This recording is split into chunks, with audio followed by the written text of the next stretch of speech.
one of, not just one of my heroes and a guy I voted for president in 2000, but one of America's heroes, one of the guys who has helped shape this country in many ways absolutely for the better.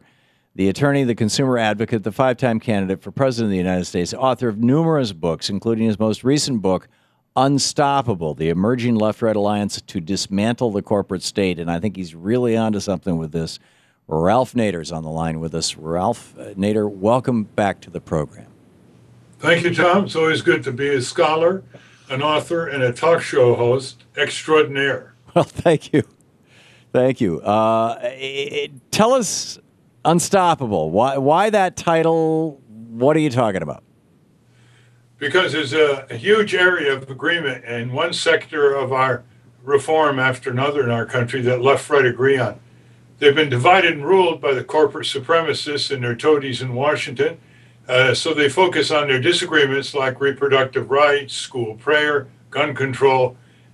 So they don't focus on where they do agree and become an unstoppable force. Obviously, when you have left-right, starting with public opinion, then votes, then advocates, then it spills over into the election campaign, then it comes in on the incumbents in Washington and state legislatures. From left-right, it's an overwhelming majority, and it's unstoppable. I've seen it work in the past on things like stopping the military intervention in Syria, not humanitarian aid, military intervention, poured into Congress,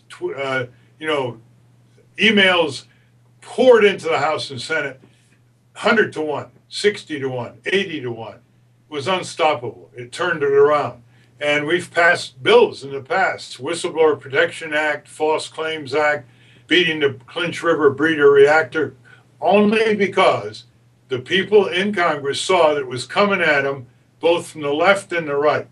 And that's what they're terrified of. When they get a flurry of reaction from people back home onto Congress, the senator says to the staff, where's it coming from? Left, right, liberal, conservative? And the answer comes back, I'm sorry to say, Senator, it comes from left and right. The senator turns white. Yeah.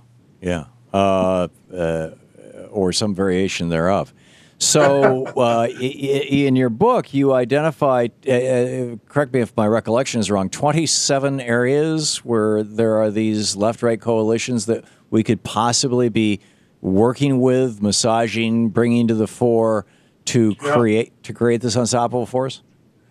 Well, the left-right alliance has moved from public opinion operationally in state legislatures now spreading for juvenile justice reform, reducing those outrageous multi-year sentences for a teenager having a small amount of marijuana, for example. It's moving toward prison reform, taking on the prison industrial complex.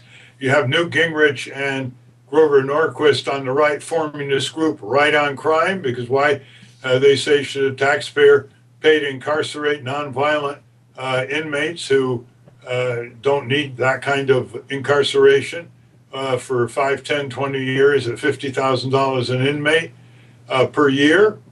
We see it operationally now bubbling up from state and cities, which have passed higher minimum wages, to Congress, where now at least one party has taken this minimum wage restoration to $10.10 an hour from the $7.25 an hour that is now federal minimum wage into the Congress, and they're going to make it an issue. Comes in 70 to 80%. That's by definition a left-right alliance. We see it in the buildup against the NAFTA on steroids, this proposed Pacific trade agreement that Mr. Obama may ink and send to the House and Senate. It's not going to get through the House on fast track in defiance of their leadership, John Boehner, Republican, Nancy Pelosi, Democrat. You've got a left-right alliance to block fast track. Right. And then the ones that haven't gone operational, that's what this book is about, how to move it into action, turn the country around, stop feeling powerless and discouraged, lock your arms with people you disagree on A, B, C, D, but you agree on very, very fundamental WXYZ redirections to strengthen our democracy, our civil liberties, our opposition to crony capitalism, our opposition to corrupt money in politics, our proponent of supporting small business development Instead of the big guys in Wall Street, you have community banks, credit unions. Instead of ExxonMobil, you have renewable energy back home, wind power, for example, solar panels. Instead of Pfizer and hospital chains, you have community health clinics that emphasize prevention. These are already spreading, by the way. They're reaching tens of billions of dollars of sales, but we need this kind of back home displacement economy of these global giant companies that have no allegiance to our country other than control it and ship its jobs and industries to fascist and communist regimes overseas who know how to put their 80 cents an hour workers in their place. Yeah. We're talking to Ralph Nader, the author, activist, consumer advocate, five-time candidate for President of the United States. Nader.org, by the way, is his website. His new book is called Unstoppable, the Emerging Left-Right Alliance to Dismantle the Corporate State. Ralph, how do you deal with the fact that the American Legislative Exchange Council, this thing that was created back in the early Reagan years, well, even let me go beyond that. Did you read by any chance the piece in the New York Times about the Koch brothers and how David Koch got involved in the Libertarian Party because of the 1976 Buckley essentially campaign finance loophole? Yes, I just read it, and that's how they got started into politics. They lost that battle, obviously, with the Libertarian candidates, but it was they learned lessons, and but it was now they're surging forward. Yeah, but it was that Buckley loophole. The Supreme Court, it was the first time, first in Buckley, then in First National Bank versus Bellotti, and then ultimately in Citizens United and McCutcheon, where the court said, money is not actually property; it's actually speech.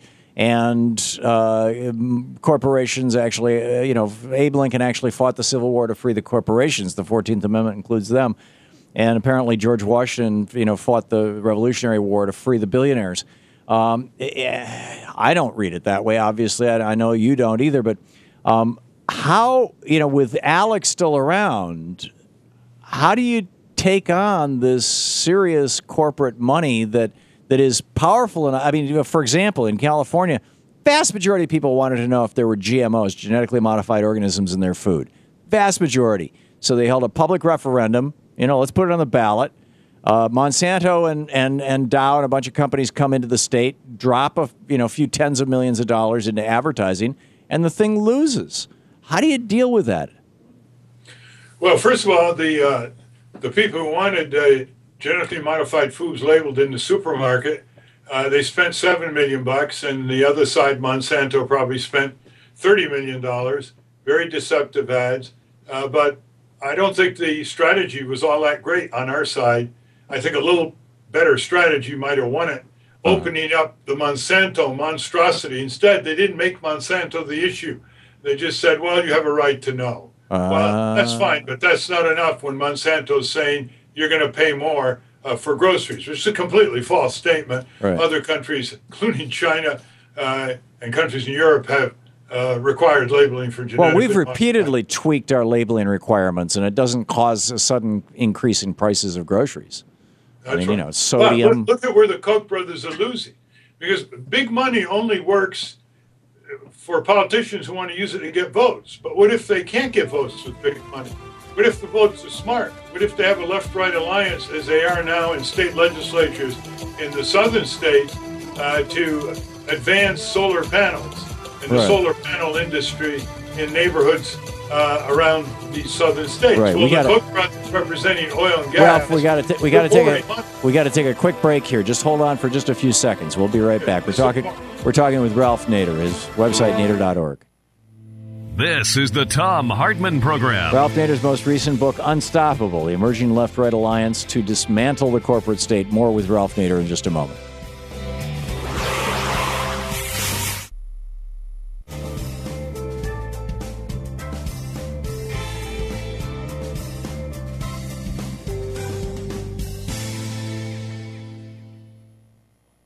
Welcome back. Ralph, you're still here with us? Yeah, I was saying, Great. The Koch brothers are interfering in these southern legislatures with money because they represent oil and gas interests, and they're now seeing solar panels, for example, as a real competitive challenge. It's no longer just Buck Rogers pie in the sky. Yeah. So they're trying to get state legislators to put a surtax on this net metering, where if you have solar panels on your home, you have excess power, the electric company has to buy it back. Right. And guess what? The Koch brothers are losing. I thought they just got that law passed in Arizona. Yeah, but it's being challenged, and they're losing in places like Georgia. And they're going to lose because you got local business, local chamber of commerce, local workers, and state legislators who like the idea of solar panels on their homes as well. Right. And then you've got this anomaly where the so-called anti-tax Koch brothers are pushing a tax. Right. You have Barry Goldwater's grandson, pretty conservative fellow, fighting on this very issue right across the South with his institute in Arizona. So when you get down off the abstract generalities of ideologies, where people live, work, raise their families, there's a lot of fair play, a lot of survival issues, a lot of golden rule that operates. People don't get caught in these abstract ideological battles, which, of course, throughout history have manipulated people. People Right. are manipulated not by facts on the ground so much as by ideological. Here's one of the things I don't understand. There, many of these issues, these just simple bread and butter issues, and you and I have talked about this with regard to trade before, but you've identified a whole lot more than that. It seems to me that the first political party to come out and say we are no longer in favor of NAFTA, CAFTA, SHAFTA, and all these other trade agreements. We want to blow them all up and go back to the way it was before Reagan. We'll never again lose an election. I mean, Ross Perot got 20% of the vote, and he was a cranky billionaire who seemed rather odd. And Admiral Stockdale, who was running with him, was an honorable man, but a lousy candidate. And he got 20% of the vote on this one issue. Why doesn't I understand why the Republican Party doesn't do it. They're wholly owned by corporate America. A large part of the Democratic Party is also wholly owned by corporate America, but a large part of it isn't. Why don't they aggressively go after some of these issues and make them theirs?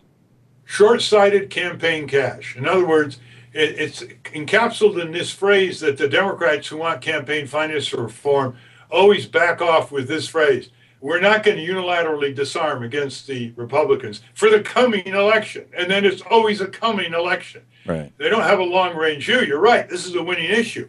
We've exported, because of NAFTA, WTO, and other shenanigans of the global corporations, millions of net jobs. How do we know that? Because for over 30 years, the U.S. has had a bulging trade deficit with foreign countries, which means that we have bought from abroad far more than we've sold abroad, and that's the definition of exporting jobs. Yeah. And beyond that, I would say the average American gets it.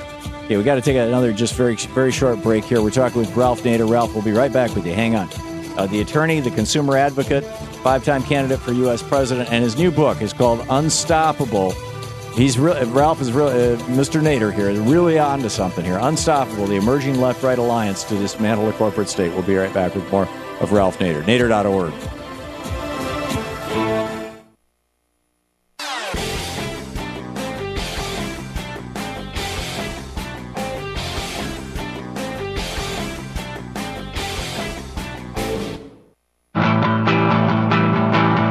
Welcome back. Thom Hartmann here with you, and Ralph Nader on the line with us, the consumer advocate, the guy who changed America. Lewis Powell cited you, Ralph Nader, in his memo in 1971 to Eugene Sindor, his friend who ran the U.S. Chamber of Commerce, as the threat to American business, your book, Unsafe at Any Speed. And you really have done so much over the years in this country. It's so great talking with you. So we were talking about how the Republicans are wholly this is me speaking, not you. The Republicans are wholly owned by corporate America. The Democrats are half owned by corporate America. And I'm wondering why the Democratic Party doesn't just sit down with your book and say, okay, we're just not going to talk about guns anymore or abortion anymore. These are the things we're going to talk about. And if somebody asks us a question about abortion, we're going to answer by talking about trade. If somebody asks us about guns, we're going to answer, because, the press these days, they're such lapdogs. They don't, 3/4 of the time, the answer they get from a politician isn't the answer to the question anyway. So, I mean, why doesn't the Democratic Party just pick this stuff up and run with it? Well, they're starting to pick up the minimum wage issue after I urged them in 2009, 10, 11, 12. They lost the House in 2010, 2012, because they wouldn't champion, watch this, they wouldn't champion 30 million American workers who are making less today than workers made in 1968 inflation adjusted. There's a lot of votes there. Yeah. They didn't stand for them. They put their hand out to the corporate cash register. And this book is designed to get things done, is to motivate the American people. They lock arms left, right. They get a big morale boost, and they know they're going to win if they do that.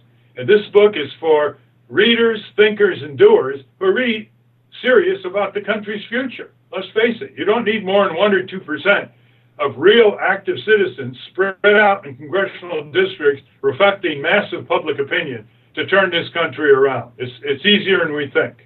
Yeah. Well, history shows that. I mean, in some ways, it can be long and grinding and multi-generational. But on the other hand, once we hit a critical mass where people are convinced that, change has to happen, it can happen really fast. I mean, the 26th Amendment of the Constitution took 3 months and 8 days to pass, to lower the voting age. And left-right turned Reagan around to start negotiating nuclear arms agreements with Gorbachev of the Soviet Union.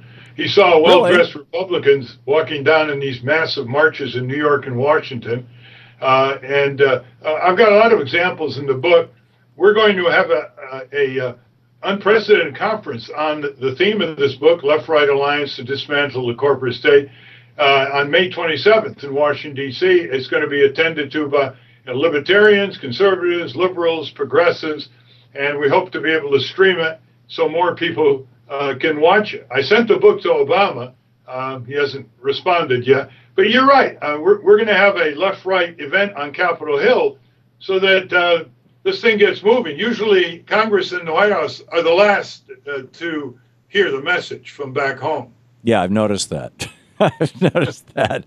But eventually, I mean, if the parade gets large enough, this is what politicians do. They jump out in front of it with a flag and say, this is my parade. They suddenly get religion. And so our job, our work, not just you and me, Ralph Nader, but the work of the people who are listening to us and watching us right now is to say, this is our work too. And we're going to get behind these issues and start pushing for them. We want to take these politicians who are giving people the middle finger and change that into the forefinger to the wind. And that wind is going to be blowing left-right alliance from back home. Yeah. Again and again, they want to break up the big banks, too big to fail. They want to have Main Street prevail over Wall Street. They want these giant corporations to be loyal to this country since they were bred to profit and saved by taxpayers and defended by Marines overseas. Right. There's a big... And that's why all these issues have been kept off the table, because they're potentially hugely displacing of the power of the few over the many. And that's what we're really focusing on. We have to get serious. Not all that many of us, but enough in each congressional district. But at the same time, we need some truth telling in our media. I mean, right now, AT&T is talking about buying DirecTV, and the reason you and I both know this has got nothing to do with the survival of either company. It has to do with monopoly power. You get big enough, you can lock everybody out of the marketplace, all the competition. But listen to this. This is just about a 20-second clip here, Ralph Nader. Listen to this way that NPR presented this story this morning. Listen. If you've streamed a movie or a TV show recently, you are part of the problem facing cable and satellite providers. These companies are facing more and more competition from internet streaming, and to survive, some are consolidating. Yesterday, AT&T announced that it is buying the satellite TV provider DirecTV. The deal, which still needs to be approved by government regulators, would be worth nearly $50 billion. No, NPR wants you to think that AT&T needs to buy DirecTV in order to survive. I think they'll survive just fine without doing it. How do we deal with this kind of? I mean, basically, NPR they were reading AT&T's press release. Yeah, well, you see, he used the word government regulators instead of government anti-monopoly Justice Department lawyers. Yeah, he missed the monopoly issue completely. I mean, when you have two giants like that merging, it's what Adam Smith said. Watch out when you have business people surrounded in a table. They're doing the public no good. Yeah, yeah. It just makes me crazy. It's and it's not just NPR, obviously, but and NPR used to be better about this kind of thing. They've gotten really, really bad. Well, people got to talk to NPR. They're tilting very much toward conservative right-wing spokespeople, more like corporatists. But look at every 5 or 10 minutes they're appealing to ads by businesses. Right. And look who supports some of the PBS. For years, AT&T supported PBS. They have ExxonMobil, Chevron. After a while, it gets into the NPR, PBS culture. They need to hear loud and clear from the taxpayers and from their viewers and listeners. Yeah. And this book is tailored to get people moving, to replace their hopelessness with a real dynamic drive. You're absolutely right. You're absolutely right. And the book is unstoppable. The book is Unstoppable, The Emerging Left-Right Alliance to Dismantle the Corporate State by Ralph Nader. And you got to get this book. Nader.org is the website. Thank you, Ralph. It's in the bookstores, too. Thank you, Tom. Listening.